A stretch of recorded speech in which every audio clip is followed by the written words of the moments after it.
Welcome to MOOC, the Interactomics course. Today we will be focusing on another application of biosciences, biomolecular concentration analysis.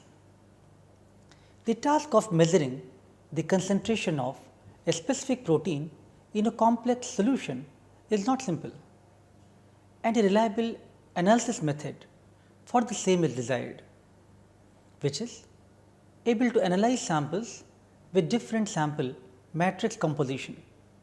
Today we will be studying the concentration analysis of a protein, apolipoprotein E, using a standard curve through biolayer interferometry.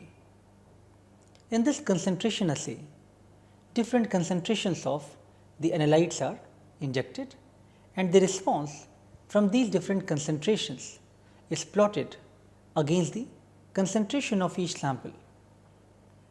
From this, a calibration curve is calculated and used to determine the concentration in a sample with unknown concentration. Let us now understand the experimental workflow from the demonstration session.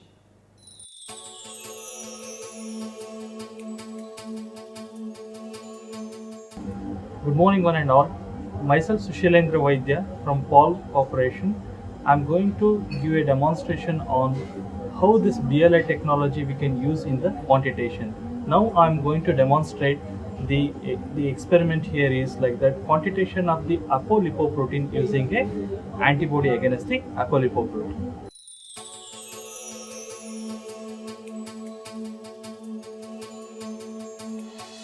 The biotinylated antibody, I am going to use immobilization of the antibody onto a streptavidin sensor. This is the streptavidin sensor I am using for the immobilization step. So here in this experiment we are using a streptavidin sensor. The streptavidin sensor has to be hydrate prior for the immobilizations. Now I am going to do this hydration of the streptavidin sensors. What I am doing is I am adding the 1x PBS into the 96 well plate, 200 microliter of the 1x PBS. So I am going to do that.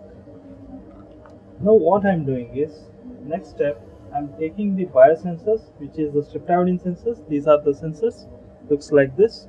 I am going to put onto the sensor tray. This is the sensor holder tray.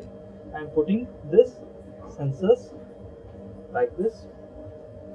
Now this sensor tray I am keeping for the hydration for the 10 minutes. So this is I am going to keep like this. So now I will set aside this sensors for the 10 minutes. Now I am going to demonstrate you that how we are going to immobilize the apolipoprotein, anti-apolipoprotein onto the streptavidin sensor. I am taking a 200 microliter of the 1x PBS buffer. This is prepared. I am going to add 200 microliter each to a well, 96 well.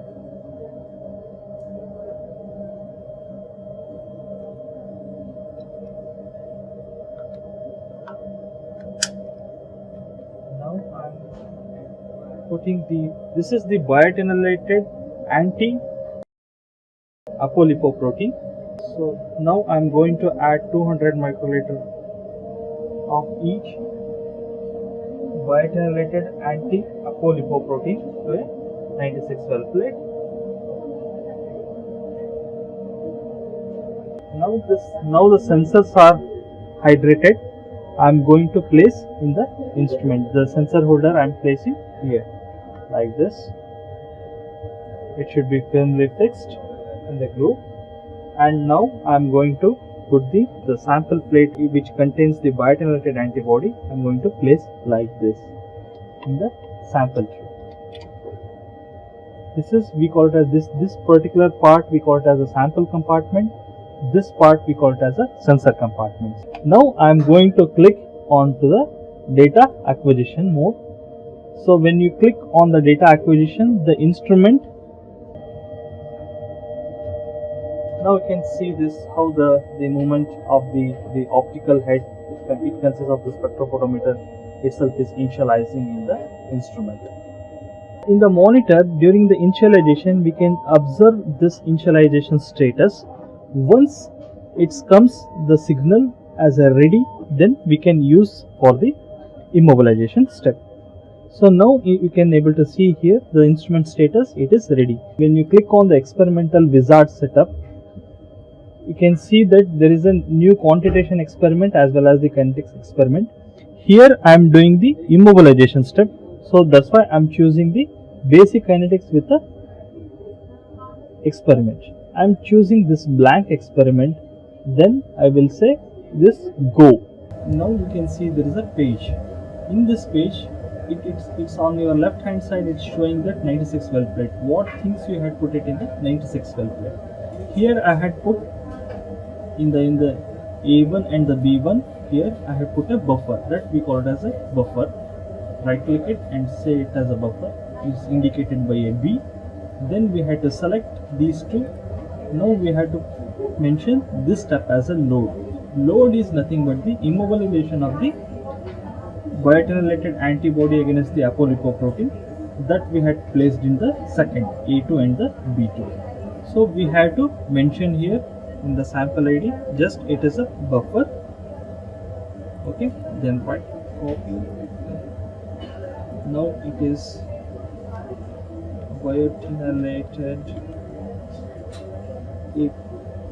APO.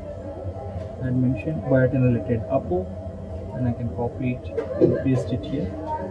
In the next step, in the assay definition, we have to mention what is the steps the instrument has to be performed. The first step is baseline, and the second step, on clicking onto the add here, we have to load. The next step is loading step, and that is nothing but your immobilization step. I have to say OK.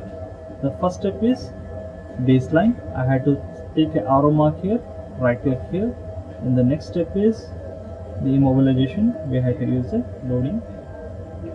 This is the time here, it's mentioned is 30 seconds. I'm mentioning around 1000 seconds for the immobilization of the antibody. I'm using a streptavidin sensor. By default it is coming as a streptavidin. This is, we had assigned the assay definition step. The sensor assignment, where you had kept the sensor. In the sensor compartment we had kept a sensor. Is it A1 and the B1? It is by default it is showing. If it is somewhere it is in the tray, we have to assign that. In the review experiment, whether my methods are fine or not, we can test it. The first step is the sensor has to be picked from the A1 and the B1. It is going to the baseline. That is nothing but your buffer. It is highlighting by the black color on the circle. So next step is your loading step. So it's moving. In the run experiments, where you want to save the data, I will select this. In the experiment, I can give as a load. Okay. Then I can uncheck these two. Say go here.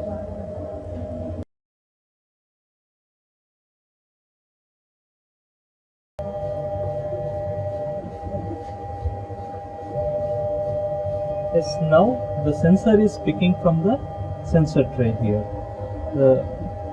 If you look at, there's a shaker here. We are working at the 1000 RPM speed. It's going to the baseline.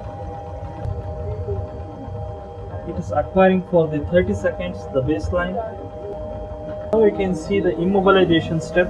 The biotinolated antibody is going to immobilize onto the streptavidin sensor. Generally, we will load it has to reach to the equilibrium.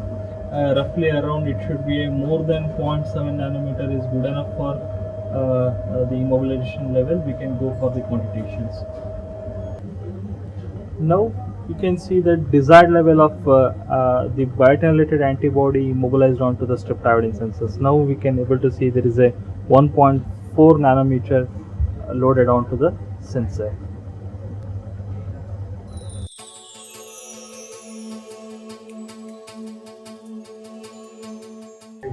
Now I am going to take back this sample plate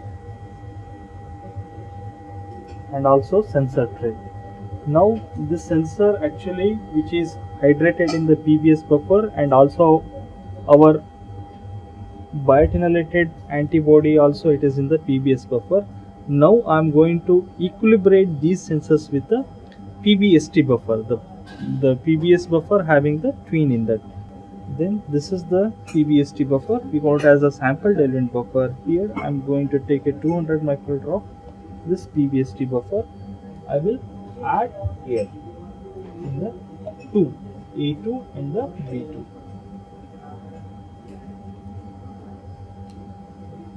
So I will now the sensor position is I'm changing from A1 B1 and like that to a A2 B2.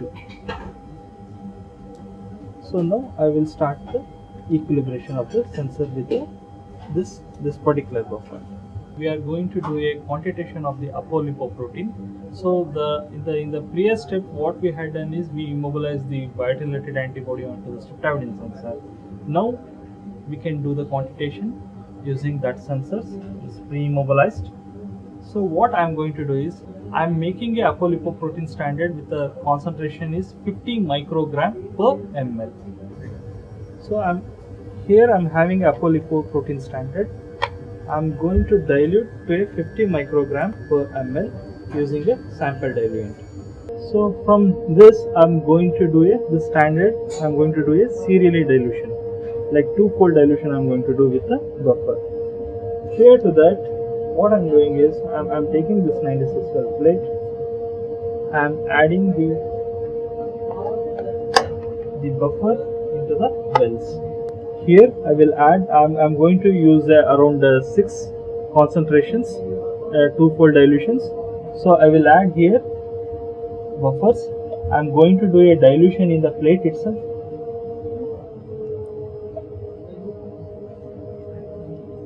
So 200 microliter each of the sample diluent buffer I'm placing in the 6 wells of the 96 well plate. And I'm going to use here 3 as a references. Just plain buffer uses as a reference. Here, this is the 50 microgram per ml protein. I'm serially diluting. Doing a two-fold dilution in the plate. So now we had made a 6 concentrations of the standard apolipoprotein. So starting from concentration range 1.56 to 50 microgram per ml. I had put these standards, the 1.56 in from A3 to till A8, that is the last 50 microgram per ml, as well as I had put a reference buffer, the buffer which we are using for the reference subtraction here. So that I had put it at the B6, B7 and the B8. Now I am going to add a unknown samples. We have 3 unknown samples here. So that I am going to put it in the B3, B4 and the B5.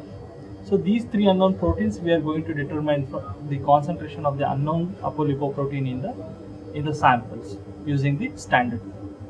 Now I am going to add the 3 unknown samples here. I am going to place at the B3. This is the sample number 1.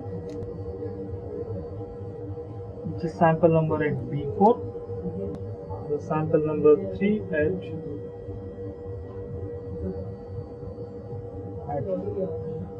B5. So there are 3 unknown samples. So I'm using the glycine buffer, that is a pH2 10 millimolar glycine buffer. This is used for the regeneration of the sensor. So the regeneration buffer I'm going to place at the A11 and the B11. So this will the bound apolipoprotein will be washed when the sensor dip into this acidic buffer. So also we have to place one more, which we call it as a neutral buffer. That is what this PBST buffer. I am going to place this one at the A12 and the B12.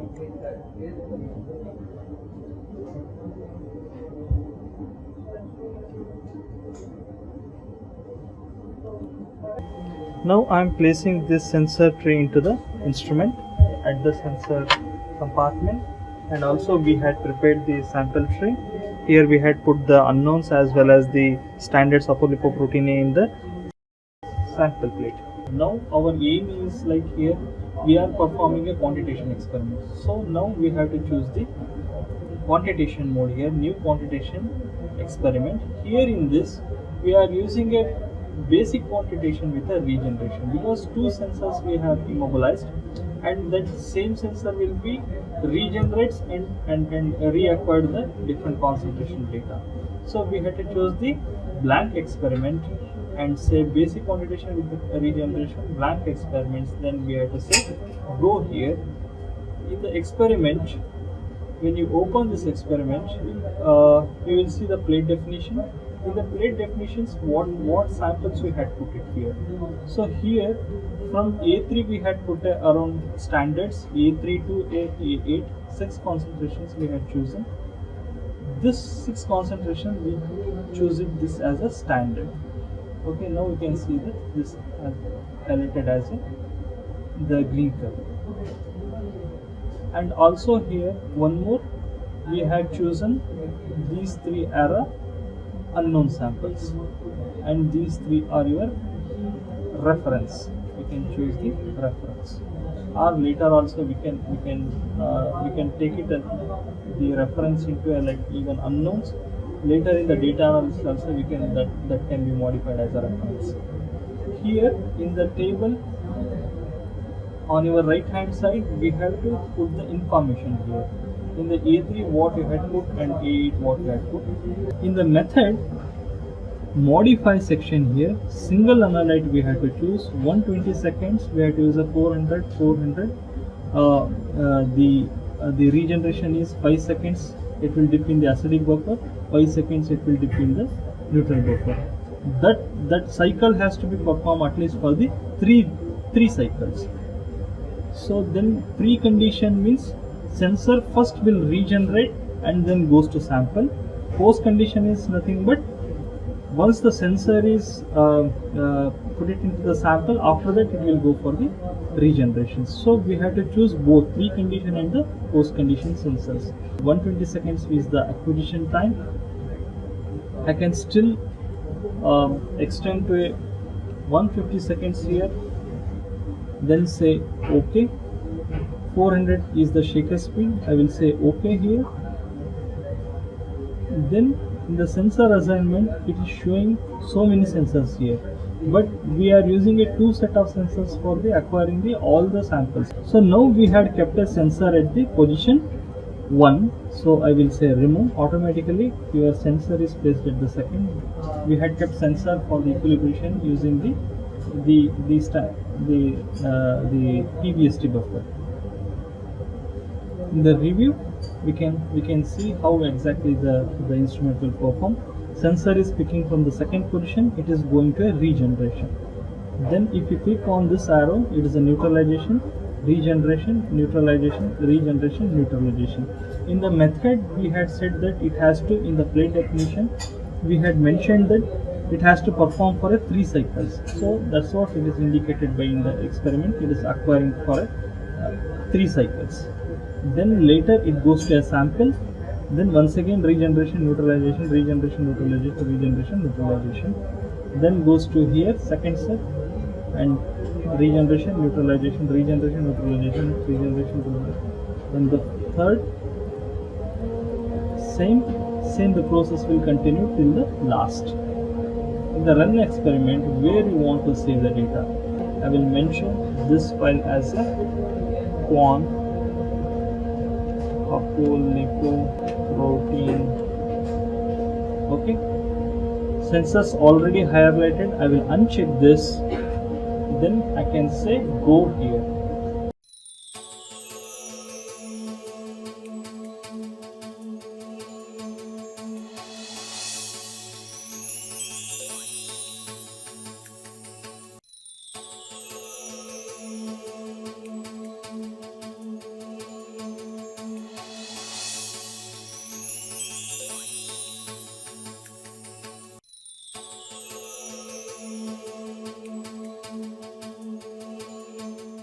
Now the instrument is picking the sensor from the sensor rack, and it is going to a regeneration.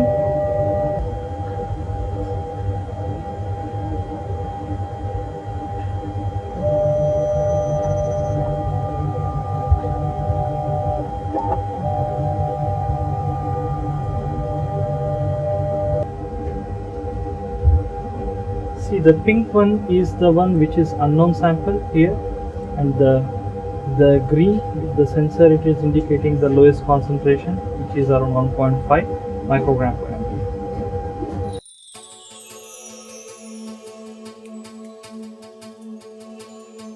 Once the data is acquired, the green indicates this is the standard, and as well as the pink indicates this as an unknown sample.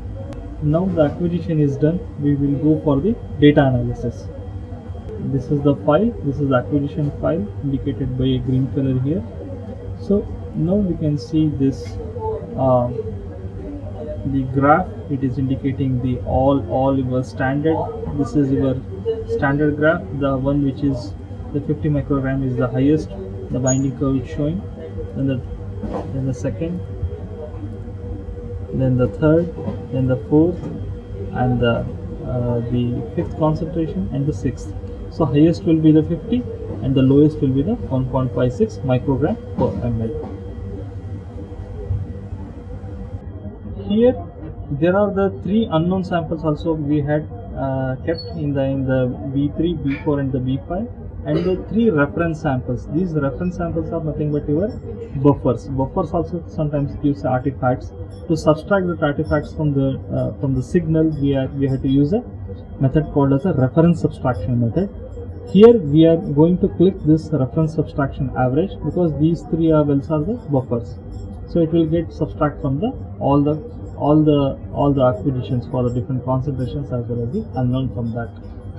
So now we have to go here in the result section.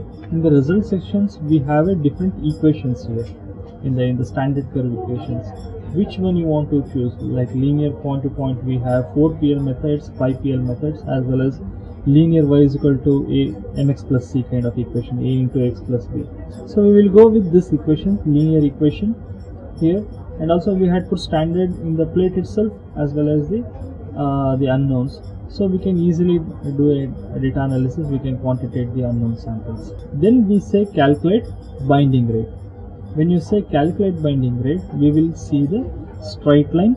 The blue dots indicates the different concentrations of your standards, and the red ones which indicates your unknown sample. There are the three unknown samples here. So in the unknown sample we can see standards. If you look at the standard 50 microgram, the back calculated instrument back calculated, it recovered as a 49.2%. If you see the percent residuals, that's what we are saying, it should be the plus or minus 10% for the acceptance criteria. So this is, we are getting around 49.2, 25 we are getting as a 27, 12.5 we are getting as a 12, 6.25 we are getting as a 5.73, 3.13 we are getting around 3.27, and 1.56 we are getting 1.3. But somewhat this value should be a more than 10. Even we can exclude also from the binding rate calculations, not required. I think here in the unknown concentration, if you look at all the three samples which are the well concentration, it calculated as a 38.7, 37.9, it is nothing but 38 microgram, and 51. It is somewhat 51 is something like a very high showing, but our standard curve is 50, but still the instrument extrapolates and calculates the concentrations. So now we can save this data, we can save this as a save report. If you save report, it will convert this into an Excel sheet. Like you can give a oppose standard curve, then say OK.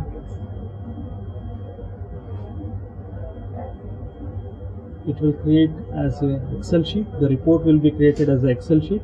In the summary, you will see the what are all the data, where it is and all that. And the standard curve, if you look at, this is the standard curve we had. The standard curve also chi square is 0.997 r square and pi square is a 0. This is very good actually if you look at all data points almost on the very near to line.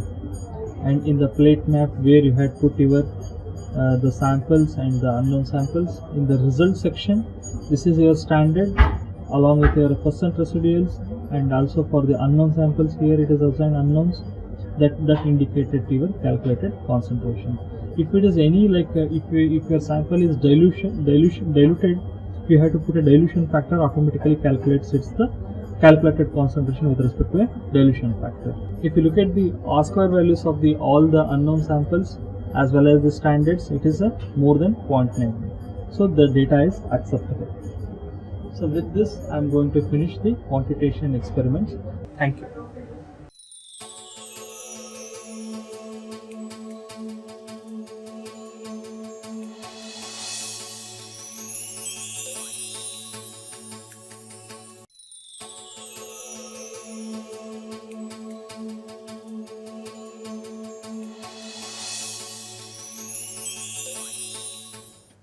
As observed in the demonstration session, for apolipoprotein E, the standard curves were linear and had good dynamic range with high response levels. We could measure the concentration of the protein in unknown sample by using a standard curve. Such methods can further be optimized and utilized to measure the concentration of a specific protein even in complex solutions without the need to purify the proteins. Thank you.